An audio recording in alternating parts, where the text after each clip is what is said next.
आज मी तुम्हाला बनवून दाखवणार आहे मटकीचा भात। त्यासाठी आपण पहिला तेल टाकलं आहे कुकरमध्ये, त्याच्यानंतर जिरे टाकूया,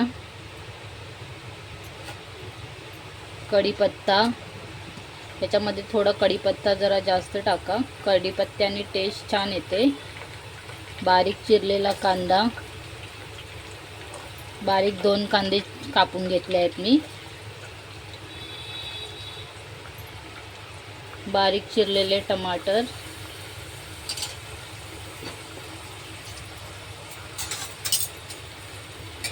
हे चांगलं आपल्याला स्लो गॅसवरती लाल करून घ्यायचं आहे।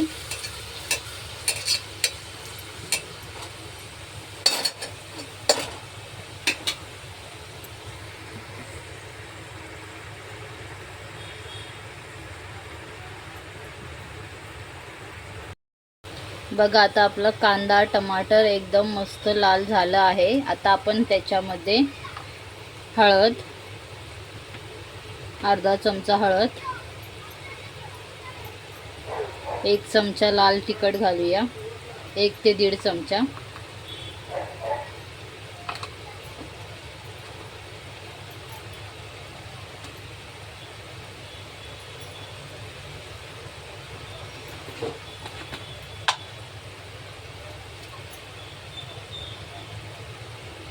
थोडी धने पावडर, नंतर त्यामध्ये आपण मटकी टाकूया, मटकी आणि बटाटा,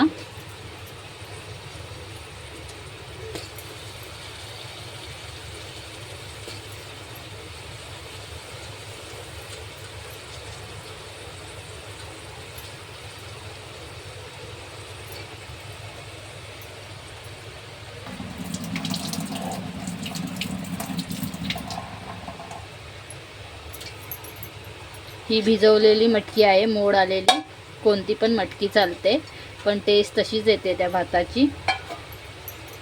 त्याच्यानंतर आपण तांदूळ धुवून घेतले आहेत, हे कोलम तांदूळ आहेत, तुम्ही कोणते पण तांदूळ घेऊ शकता, असं काही जरुरी नाही कोलमच तांदूळ पाहिजेत, तुमच्याकडे जे असतील ते तुम्ही टाकू शकता।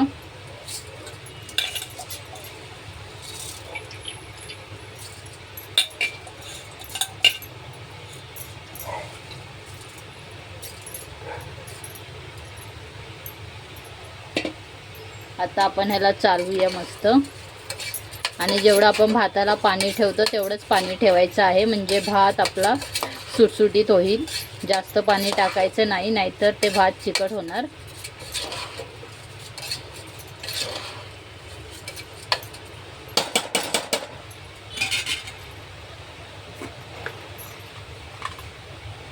एक चमचा मीठ टाकलंय मी, मीठ थोडं मी कमीच टाकते, कारण मीठ मी कमी खाते म्हणून कमी टाकते, तुम्ही तुमच्या चवीनुसार टाकू शकता।